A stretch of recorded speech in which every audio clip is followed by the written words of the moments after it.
దేవునికి స్తోత్రం. ఈరోజు సర్వకృపామయుడగు దేవదేవుడైన సర్వోన్నతుడైన యేసుక్రీస్తు ప్రభువారి యొక్క మహత్తైన వాగ్దానం.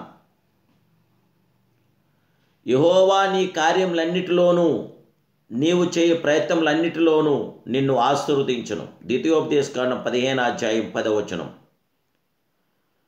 ప్రియా సర్వాధికారిని సర్వోన్నతుడు సర్వప్రియ జగత్రక్షకుడైన దేవదేవుని బిడ్డలారా, ప్రభువైన యేసుక్రీస్తు మహిమ కలిగిన నామములో మీ అందరికీ నా హృదయపూర్వకమైన శుభాలు ఈ నూతన సంవత్సరములో మీకు తెలియపరుస్తున్నాను. దేవుని బిడ్డలారా, మన స్థితిగతులను మార్చే గొప్ప దేవుడు, మనకు సమాధానం ఇచ్చే గొప్ప దేవుడు మన యేసయ్య. ఆయన యొక్క శాశ్వతమైన కృప మీతో ఉండునుగాక. ఆయన యొక్క వెలుగు మీతో ఉండునుగాక. ఆయన సమానార్థమైన ఆత్మకార్యం మీ పట్ల జరుగునుగాక. ఆ కృపాస సంపూర్ణుడైన దేవదేవుడు మీకు జయం అనుగ్రహించి విజయం అనుగ్రహించి సంపూర్ణమైన బహుమానం అనుగ్రహించునుగాక. ఆ దేవాదేవుడు మీ చేతి పనులన్నీ ఆశీర్వదించునుగాక. ఆ మహిమానితుడు మీ రాకపోకలో మీకు తోడుగా ఉండుగాక. ఆ సర్వప్రియ జగత్రక్షుడు మీ జాబుల్లో ఆయన మీ పక్షా నుండి కార్యం సఫలపరిచి మీకు సంపూర్ణమైన జయం అనుగ్రహించునుగాక. ఆ మహిమానితుడైన దేవాదేవుడు సంపూర్ణమైన కార్యాభివృద్ధి మీకు అందరికీ దయచేయునుగాక. దేవుని బిడ్డలారా, యెహోవా కార్యములు అద్భుతములు ఆశ్చర్యకరములు మహోన్నతమైన కార్యములు జరిగించగల గొప్ప దేవుడే ఆయన. ఆయన కార్యములన్నీ కూడా మన జీవితంలో జరిగించగల గొప్ప దేవుడు. యెహోవా కార్యాలు మన పట్ల జరిగించి మనల్ని బలపరచగల దేవుడు. నీవు నిశ్చయముగా వానికి ఇయ్యవలను. వానికి ఇచ్చినందుకు మనసులో విచారపడకూడదు. ఇందువలన నీ దేవుడైన యెహోవా నీ కార్యములన్నింటిలో నీవు చేయి ప్రయత్నములన్నింటిలోనూ నిన్ను ఆశీర్వదించునని ఈ వాక్యం మనకు తెలియపరుస్తుంది. నీ అభివృద్ధిని దేవుడు కోరుచున్నాడు. చక్కని వార్తను నీవు ఎన్నడైనను విని ఉన్నావా? అవును, దేవుడు నీ అభివృద్ధిని కోరుచున్నాడు. నీ అభివృద్ధిని గూర్చి బహు ఉన్నతమైన ఆలోచనలు దేవుడు కలిగి ఉన్నాడు. నీవు అన్ని విషయంలో అభివృద్ధి నొందుటే దేవుని చిత్తము కూడా. దేవుని బిడ్డ, సృష్టి అంతటిని మించి నీ అభివృద్ధిని గూర్చే ఆయన ప్రథముగా ఆలోచిస్తున్న మహిమాస్వరూపుడైన ఈ విశ్వతరాలలో సర్వజీవుల కోరికను ఏ విధముగా తీర్చి పోషించున్నాడో అంతకు మిన్నగా ప్రాథమికముగా నీ అభివృద్ధిని ఆయన కాంక్షించుచున్నాడు. దేవుడు ఇచ్చు అభివృద్ధి సంపూర్ణమైనది. దేవుడు నిన్ను అభివృద్ధి పరచవలని కోరుటేగాక భాగ్యమును సంపాదించుకుని స్వాస్యమును కూడా కలుగు చేస్తున్న మహిమాస్వరూపుడైన. చాలామంది పేదరికంలో ఉండటనేది దండికరమని భావిస్తారు.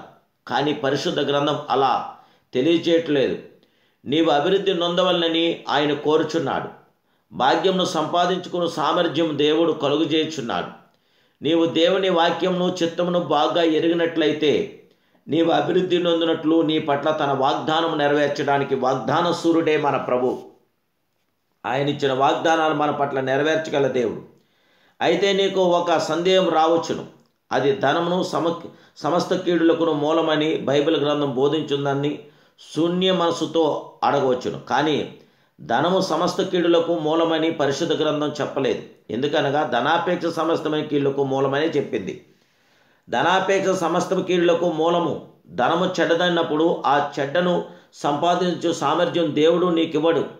తన ఎడల విధేయులకు తన పిల్లలకు సమృద్ధి కర్మకు ధనమును ఇచ్చునే ఉన్నాడు ప్రభు. అయితే ధనము పట్ల అపేక్షను కనపరుచుకుంటే అభివృద్ధికి షరతులై ఉన్నది. నీ అభివృద్ధిని బట్టి నీవు ధనాపేక్షకుడివి కాకున్నట్లు చూచుకోనండి. నీ ఆర్థిక సంబంధమగు విషయాల్లో నీ జీవితంలో ప్రభు యొక్క వెలుగును నీపై ప్రసరించినట్లు చూచుకోనండి. నీకు చీకు చింత కలుగు చేయని ధనమే నిజమైన ధనం. దానిని తిరిగి సంతోషముగా దేవునిలో పనిలో వాడుచుండవలని దేవుని బిడ్డ. నిన్ను దేవదేవుడు సంపూర్ణమైన కార్యాభివృద్ధి జీవితంలో జరిగించడానికి ఆయన ఇష్టపడుతున్నాడు. దేవదేవుడు నీకు విజయవంతమైన కార్యాభివృద్ధి జరిగించాలని ఆయన శాశ్వత కృపతో నిన్ను నింపాలని ఆయన ఇష్టపడుతున్నాడు. నీ సంపూర్ణమైన జయమివ్వటం దేవుని చిత్తం. విజయవంతమైన కార్యం జరిగించడం దేవుని చిత్తం. దేవదేవుడు నిన్ను ఆశీర్వదించి దీవించి బలపరిచి వర్ధిల్ల చేయాలని ఆ సర్వలోక న్యాయాధిపతి ఇష్టపడుతున్నాడు గనక ఆ దేవదేవుని యొక్క మహాకృప మీతో నిల్చుండుగాక. ప్రార్థన. పరిశుద్ధుడైన పరమ తండ్రి, ఉదయకాల సమయంలో నీ బిడ్డలైన మమ్మల్ని జ్ఞాపం చేసుకున్న దేవా, నీ కార్యంలోనైనా మా పట్ల జరిగించండి. మీ ప్రసన్నత మీ బిడ్డలందరికీ దయచేసి బిడ్డలందరిని ఆశీర్వదించండి, దీవించండి, బలపరచండి. ప్రసన్నమైన ప్రతి ఆత్మకార్యం బిడ్డలందరికీ దయచేయమని యేసు నామములో ప్రార్థిస్తున్నాను పరమ తండ్రి, ఆమేన్. దేవాదేవుని బిడ్డలారా, ఈ ఛానల్ మీరు సబ్స్క్రైబ్ చేసుకోండి. కామెంట్స్ రూపంలో మీరు తెలియపరచండి. అనేకులకి ఈ వాక్యాన్ని షేర్ చేయండి. పరిశుద్ధాత్మదేవుని కృపతో మీరు నింపబడండి. ప్రభు మిమ్మల్ని బహుగా దీవించునుగాక.